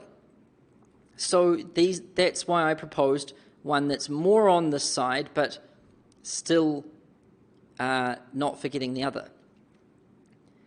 And so once we have our beliefs and our thoughts, then we take massive action here in confidence with our new beliefs. And then we experience our reality and our confirmed becoming. And as we start to believe different things, as we start to improve our beliefs and then start taking massive action, then we experience our new reality becoming. Because massive action with massive belief creates results. And then that's not enough on its own. We still need to experience feedback. Because if I have a belief, like I'm going to become an awesome salesman, and then I have an action which is starting making calls, starting to do strategy sessions, well, what if my reality was, and my confirmed becoming, was that I wasn't making any sales? What if I'm not making any sales and I'm not actually selling people? Well, now I'm like, well, what? But I had changed my belief and I changed my action. Well, that's why you need to listen to the feedback. And when the feedback comes back in, you need to be like, okay, well, what can I change? What am I doing wrong and what am I doing right? And then when you get that feedback, you need to listen to it. You need to be like, okay, well, maybe I should change this or maybe I should change that, and maybe I need to take more action here, and you adjust it, and then you do it again, and then you listen to the feedback, do it again, listen to the feedback, do it again, listen to the feedback, do it again. And it's a feedback loop like this. And you need to have the belief, you need to have the action, then you need to make it come into existence, and then you need to listen to the feedback and adjust the belief and the actions. It's a cycle like this. And each little part is just as important as the other part. Your belief is just as important as your actions. Seeing it come into reality is just as important as the other ones. And the feedback is just as important as well. All four of these things are critically important. And you can have gain. So gain is when you're experiencing positive on both. So as my beliefs are growing, my actions are growing. And as my actions are growing, my confirmed reality is growing. And as my confirmed reality is growing, boom, my beliefs are growing. And it's amplifying, and it's gaining, and it's going up, up, up, up, up, up, up. And each time it goes up, it's going up further. And that's how we start to see those exponential curves. However, this can get you the wrong way too. Once you start getting down in your beliefs, then you start taking less action. Once you start having bad beliefs and less action, you start seeing less things in reality. And then once you start seeing things in reality, you start getting feedback, and then you decrease your beliefs again, decrease your actions, decrease your reality, decrease the feedback, and it just keeps spiraling down and out of control, going downwards. So you have to be so careful that you've got these things going up instead of down. You have to be going for gains, not losses. And you have to understand how each different phase of this feedback cycle is critically important. You cannot ignore any one part. They're each as important as the other. And so here's the quote. It doesn't matter what is true, only what you believe is true, because with work, that will become true. And that's the real secret to everything. You need to change your belief, take massive action, confirm the reality, and experience the feedback and iterate and adjust. And remember the particles experiment? How one guy was in the room observing 5 particles in fixed positions. and then he left the room, stopped observing them, then he came in and there were more particles and they were in different positions. Well, when quantum physics, matter, what we call matter, like that my drink bottle and whatever object you found on your desk or a tree, matter can't be observed without a thinking participant. And so what they've found is that there's no way to actually view reality, there's no way to experience reality unless there is a thinking participant involved. It's actually a human mind that is required to see and experience any sort of existence of matter. And when there is no thinking participant there to observe it, it's like there's nothing there at all. And what we see and experience in life is not reality. It's more reality exposed to our method of questioning. And simply put, your hypothesis affects your outcome. And your hypothesis doesn't directly control your outcome. If it did that, it would be too easy. If I said, I'm going to make $1 billion tomorrow, and then tomorrow I don't make $1 billion, well, I haven't yet figured out how to do that one. Some people have. I mean, there's people like Carl Icahn and them who make more than $1 billion a day on some days. And it's because, they've taken so much action and built their beliefs so big that they can, when they say that, they mean it. When they say, I'm going to make $1 billion today, they mean it. And they mean it more than you mean like, I'm going to get up out of bed on time today. Like, that's the difference between someone who is a ruthless winner and someone who can't get out of bed, is because they've built up their beliefs and they've confirmed those beliefs with their actions, and they've built very strong, invincible feedback loops. And your hypothesis affects your outcome. And so remember how we discussed this in the natural law and the equation, for the consulting equation and for the natural law equation? Well, imagine it like this. Your current situation is what you've got right now. This is what you're experiencing. If you look around and you pick up your drink bottle, you pick up your phone and whatever, this is your current situation. And then it's not enough to just have a current situation. We need to have some sort of intent. Because without intent, it's like we're just taking a random walk in the park, or we turn up to an airport without a ticket. Without intent, we're going to experience a random result. Because life is always moving, we can't live without intent. It just doesn't work that way. So if our current situation is what we've got right now, then we have to form a hypothesis, and that is pretty much intent. So what do I want? What do I want to become? Who do I want to become?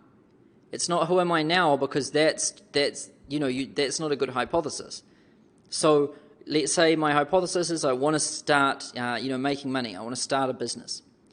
Now I've got my current situation and I've got my hypothesis. Now I can take action, and I want to choose the best action possible for achieving what I want to achieve. And I pick that, and then I take action, and then I get my new situation. And, when the two collide together, when the current situation collides with the action and the hypothesis, we get a new situation. And this becomes your new current situation. It keeps going around and around and around. There's feedback loops. And you can see here this arrow from the pink circle all the way around to the blue. It says feedback. We have to listen to the feedback and iterate and adjust. Because if I've got a bad situation now and I say I want to make $1 billion tomorrow, and tomorrow I try to make $1 billion and I don't, well, I can't just give up. I need to listen to the feedback and adjust my hypothesis and everything again, and adjust my actions. And it's an iterative process. And so let's say I've got $500 in the bank, which I used to, and I wanted to start a consulting business. That's what I wanted to do. That was my hypothesis, and that was my current situation. And then I started a consulting business. That was my action. I registered the company and everything, and I started making cold calls. But then I didn't get any clients. You know, people said to me, "Oh, it's all right. You know, I just want to think about it. Oh, I don't want to sign up right now." So then I got no clients. But I learned lessons. When I didn't get clients, I learned lessons. Like I thought, okay, I don't say that thing, or I do say that thing, or I be silent at this point. And, you know, I took that feedback and I was able to use that feedback and readjust my hypothesis and readjust my actions. And each time I did this around and around and around and around and around, and each time I listened to that feedback, adjusted my actions, took action again, listened to my feedback, took action again, I started to get closer to, you know, the right thing to do in order to achieve what I wanted to achieve.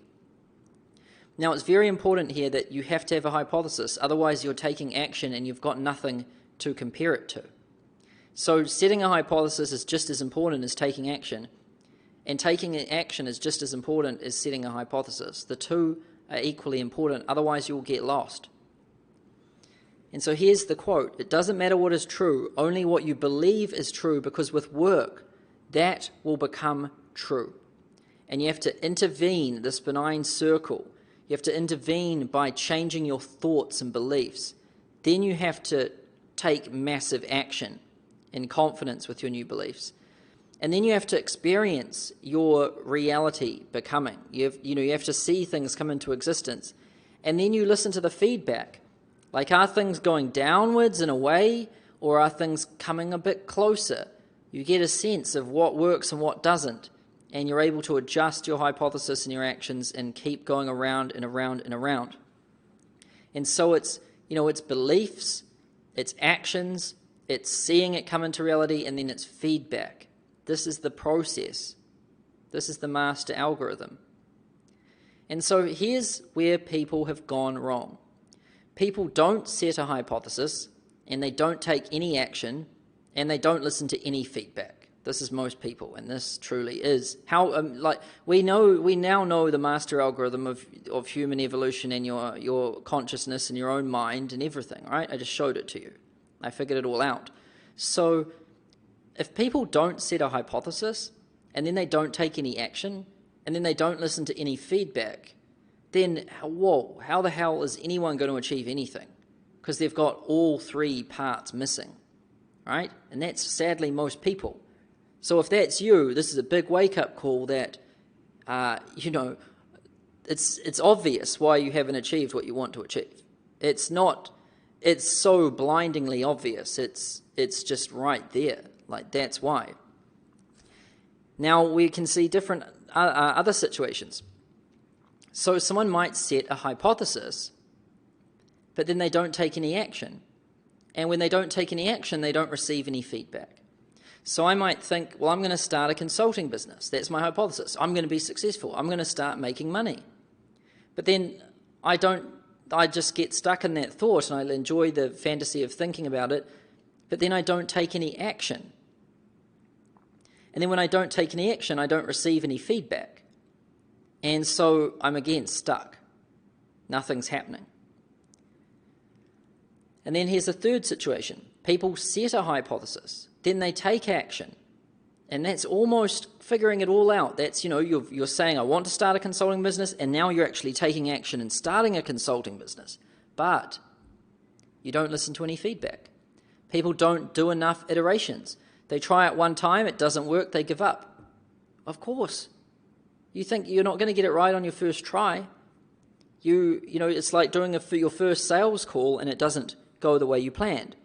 That doesn't mean you give up. That's abandoning the master algorithm after one iteration.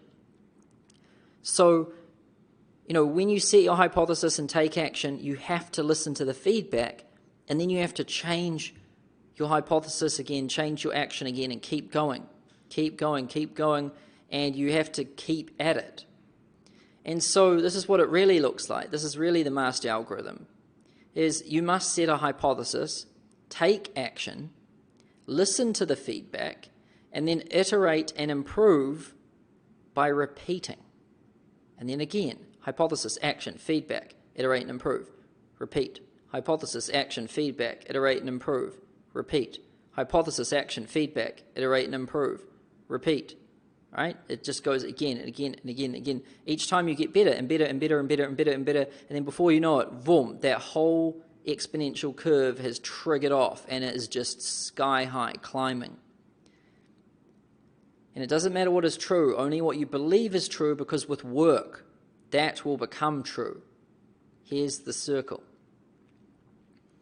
And really, all you think you are is an identity that your mind created, and then the optimization engine is jammed.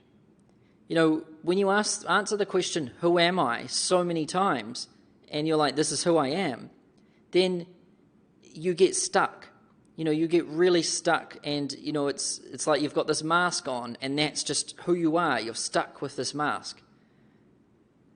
And, you know, then when you're stuck like that, your optimization engine is jammed. You can't change anything because your identity is too strong. And you have to take off the mask and realize that you can become whoever you want to be in life. And you have to just realize that whoever you think you are right now, it's really just a mask. You know, everything is really just an illusion that you've just created, and you can change it. You just have to change your beliefs, because you can't wait for the illusion to come real when the mind is creating the illusion. You have to change what the mind thinks, then see it come into the illusion and keep changing it like that. Because we can't wait for, if we have a shitty situation in our reality, we can't wait for the reality to change when it's our mind that creates the reality. And this is what Shakespeare meant. So, all the world's a stage, and we are merely actors. That really is it. You know, we choose what mask we wear. And all the world's a stage, and we are merely actors. And to be or not to be is the question you have to ask yourself when it comes to your mask and choice of character. Like, what character do you want to play in this game called life? And when you believe that, you know, the character you're playing is just fixed and that's all there is, then that's when you get stuck and you can't change anything. And then naturally you start to desire something which you're not. And so, you know, you need to you need to understand that it's your choice. And the question that you must ask yourself all the time is, who are you becoming? Instead of who am I, it's who am I becoming? And it doesn't matter what is true, only what you believe is true, because with work, that will become true. And here is something, here is a pin-up, which is available for download below this video. And it's called What Do You Believe Pin-up. And so it doesn't matter what is true, only what you believe is true, because with work, that will become true. And I found the crown of consulting in the gutter, picked it up with a sword, and it was mine. And whatever crown you desire, it's lying in the gutter too. All you have to do is pick it up with some hard work and put it on. And so, you know, we've got this loop here of belief in reality. And we believe that, most people in society believe that their reality is all there is, and then their mind is just, it's nothing. But really, it all begins with the beliefs. You have to intervene with the beliefs. You have to change your beliefs, then you have to change your actions, and then you need to listen to the feedback and make iterations and improvements, and let that feedback loop start cranking right up, and you'll start to experience those exponential curves. And that really is why there is a big gap between the rich and the poor. And that really is why there's 80-20 distribution and exponential distribution in this world, because it's all based on feedback loops. And once you believe that you can do something, you start taking massive actions because you believe it, then you start experiencing reality, you start adjusting your process and everything, and you just keep going, and you keep going, and you keep cycling this thing around, because this is the master algorithm to everything. So once you hack this thing, once you hack into it, take over the system and let it run for you instead of against you, that's when your entire life will start to change. And this is coming from someone who was 50 grand in debt with $500 in his bank account, who was too anxious to leave the house or talk to anybody, to someone who, seemingly out of nowhere, built it up to, more than $20 million. So this isn't just some bullshit theory, which I've explained to you throughout this video. It happened, and it's still happening, and I'm only really getting started. I'm just around the corner, really, from $100 million a year. Like, I know my company's going to do that next year. This year it'll do 50 million. The year after it'll do 100. And I know if we can do 100 million, then I know we can do $1 billion. And this feedback loop thing is really, really, really powerful, because if it used to go against me and I thought I could do nothing, it was worthless. I learned how to hack it, and now I feel sorry for anyone who ever has to compete with me in anything. Because, the way I think about it, it's like I'm pretty much like an alligator, and I just have clamped jaw on what I want. It's like my jaw is clamped over the prey, and there is no way, even with a crowbar, to pry that thing open.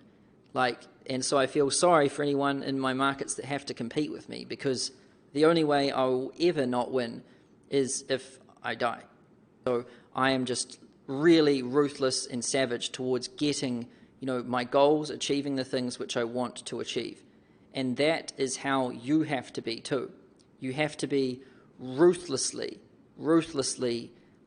competitive to what you want, and you have to believe it. You have to really be able to see it in your vision. You have to be hungry for it, and then you have to take actions that are in accordance with that belief. And then you have to adjust and iterate with the feedback and just go around and around and around and around again. And that is how you get what you want. That is how you change yourself. Like I said, I've been able to fully transform myself from someone who was completely shy, horrible situation and everything, to having more than I ever thought was possible. And so that is how you do it. And so that's it for this video. I know this was a long one, but this one was massively important because, I really wanted to convey this topic and show you how it all comes together. Show you why you are the way you are, why some people succeed, why some people fail.